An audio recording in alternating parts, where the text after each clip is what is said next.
Hər vaxtınız xeyir olsun bütün tələbələrim, bütün traderlərə. Buradan salamlayıram. Bugün sentyabr ayının 21-də olan texanızı nəzərə çatdıracağım. Yəni, hal-hazırda gördüyünüz kimi qiymət yenidən euro-dollar cütlüyündən söhbət gedir. Hal-hazırda gördüyünüz kimi bu qrafikdə euro-dollar cütlüyü ümumi tendensiya diqqətlə fikir verin. Yəni, ümumi tendensiya təbii ki, həftə ərzində aşağı gəlirdi, indi yuxarı doğru qalxmağa meyillidir.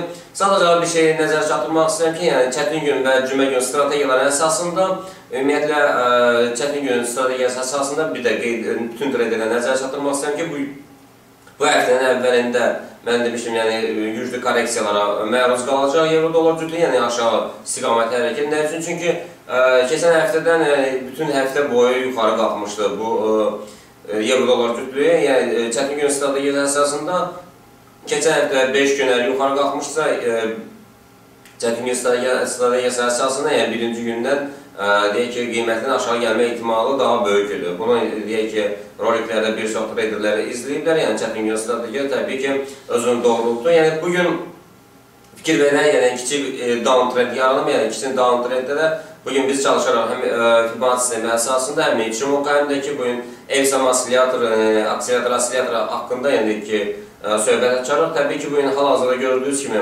yəni Evsam asilyatoru dünənin günün ikinci yarısından sonra sıfırdan aşağıdakı yaşıl çöplər formalaşır və qiymətin yuxarı qalxmasına siqnal verir, eləcə də qiymət hələ ki yuxarı gedir. Yəni euro-dollar cütlüyündən söhbət açılır, yəni bugün yuxarı, downtrendin yuxarı rezident xətti, yəni 1.30-20-dir, yəni bu nöqtəni yuxarı kəsərsə, eyni zamanda qarşıda qiyməti Ichimoku bloğunun, yəni down kumusu gözlür. Əgər bunu da yuxarı kəsərsə, deyək ki, növbəti ikinci müqavimət xətti 1.30-82 və 1.31-31 olacaq.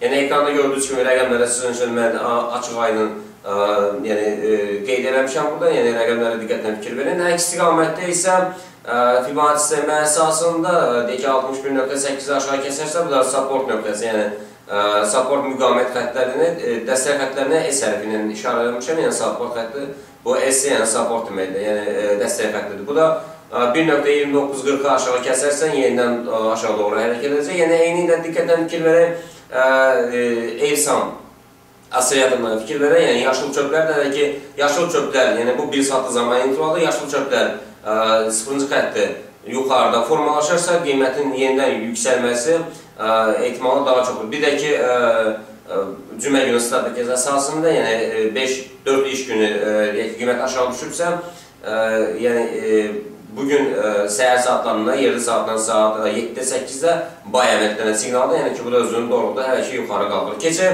funt-dollar cütlüyünə. Funt-dollar cütlüyünə diqqətlə fikir verin, yəni burada Evsam asilyatoruna fikir verin, yəni dünyanın ikinci yarısından sonra, yəni İngiltərə çıxan xəbərlərdən sonra formalaşır. İti sürətlə yuxarı qalxıb və 0-cı nöqtəni kəsib və yaşıl çöplərinin həcmi getdikcə çoxalır. Yəni bu da gördüyünüz kimi qiymətin sürətlə yuxarı qalxmasına siqnal verir. Təbii ki, Evsam asilyatoru çox güclü asilyatorudur. Yəni eyni zamanda ən güclü, dəqiq divergensiya konvergensiyasını deyək ki, göstərən bir asilyatordur. Yəni gördüyünüz kimi bugün müqavimət xətti nəzərə çatdıracağım 1.6271-dir. Və eyni zamanda burada gördüyünüz kimi Ichimoku bloğunda göl yaranıb, yəni bu göl də ümumiyyətlə Ichimoku nəzəriyyəsi əsasən, yəni gölə gəlib qona bilər, yəni bu da 1.6214-dür. Yəni bunun müqavimət xətti isə bugünə yaxınlaşa biləcəyi, yəni bu da deyək ki, vəziyyətdən asılıdır, deyək ki, support xətti, dəstək xətti 1.6167 olacaq. Yəni yenidən biz Evsam asilyatoruna diqqətlə fikir verin, doğrudan da bu çox gözəl asilyatordur.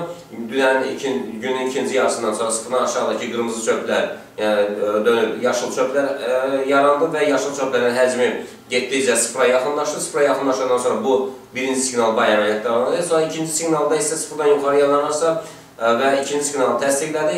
Hələ ki, bay əməliyyatlarına siqnaldır. Müqavimət xəttinin 1.6271-i gözləyək. Bunu da yuxarı kəsərsə, yenidən yuxarı doğru hərəkəti. Təbii ki, 62.71 bu güclü müqavimət xəttidir. Yəni, bundan əks istiqamətdə 62.14-ə qədər qayıda bilər. Keçək növbəti qrafikdə gördüyünüz kimi söhbət dollar frankdan gelir, yəni dollar frank cütlüyündə hal-hazırda yenidən biz həm İçimoku buludan, həm Fibonacci sistemi əsasında, həm də ki, Evsam oscillatorları haqqında söhbət açaraq, yəni bu, deyək ki, sentyabr ayının 14-dən rencdə idi və dünən, deyək ki, Fibonacci sistemi əsasında biraz yuxarı hərəkət elədi. Yəni, bugün Evsam oscillatoruna diqqətən fikir verin.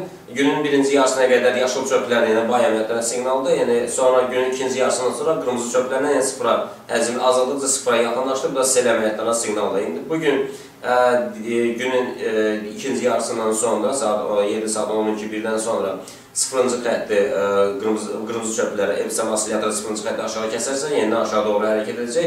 Yəni, birinci hədəfi 0.9276-dır. Yəni, bu çox real bir rəqəmdir. Sonraki rəqəm isə 0.9239. Əks istiqamətdə birinci müqamət xətti, ən güclü müqamət xətti 0.9227 və 0.9356-dır. Keçən növbəti qrafikdə gördüyünüz kimi söhbət qızıldan gedir. Burada qızıldan hal-hazırda birinci müqamət xəttinə baxır. Yəni, bu Fibonacci sistemi əsasında gördüyünüz kimi bu əsas xəttdən yuxarıda formalaşır. Yəni, birinci hədəfi bugün üçün müqamət xətti 1779.37-dir. Əks istiqamətdə isə birinci ən güclü dəstək xətti 1765.83-dür. Yəni, ikinci isə 1756.05-dir. Burada da gördüyünüz kimi, hal-hazırda gördüyünüz kimi söhbət Evsam oscillatordan gedir. Burada dünən fikir versək, yəni günün ikinci yarısından sonra qırmızı çöplər birbaşa, yəni yaşıl çöplərə keçir və həcmi azaldıqca sıfıra yaxınlaşır və sıfırdan sonra başlayıb, yəni yuxarı doğru hərəkət eləmək. Yəni qiymətin bugün də hızla yüksəlməsi təbiidir. Keçək neftə. Neftə də gördüyünüz kimi eyni ilə günün ikinci yarısından sonra yaşıl çöplə yarandı və qiymətin yüksəlməsinə gətirib çıxartdı. Yəni, hal-hazırda gördüyünüz kimi burada İçimoku bulu var. İçimoku bulunun dağınqımının aşağı əsər həddindədir. Yəni, burada çox ehtiyatlı olan, burada əks istiqamətdə gəlir də. Əks istiqamətdə gəlsə, deyək ki, gördüyünüz kimi birinci dəstək xətti, yəni support xətti 91.71-dir. Bunu aşağı kəsərsə, aşağı doğru hərəkədə. Əks istiqamətdə isə müqamət xəttinə fikir verin. Yəni, İçimoku bulunun içinə girərsə, yəni B tərəfli müsbətdir, yəni özünə çəkəcək və deyək ki, birinci hədəfi 95.19 olacaq. Diqqətli olun, bugün yenidən nəzər çatdırım, yəni cümə günüdür. Cümə günü yəni ehtiyatlı olmaq lazımdır. Əslində, cümə günü strategiyası əsasında qiymət aşağı düşürsə, yəni euro-dollar cütlüyündən söhbət gedir. Yəni 4 iş günü aşağı düşür. 5-ci gün yerli saat 7-8-də bay əməliyyatlarına siqnalı. Təbii ki, hələ ki, bay əməliyyatlarına siqnal öz qüvvəsində də hələ ki, yuxarı qalxır. Ehtiyatlı olun, diqqətinizə görə çox sağ olun.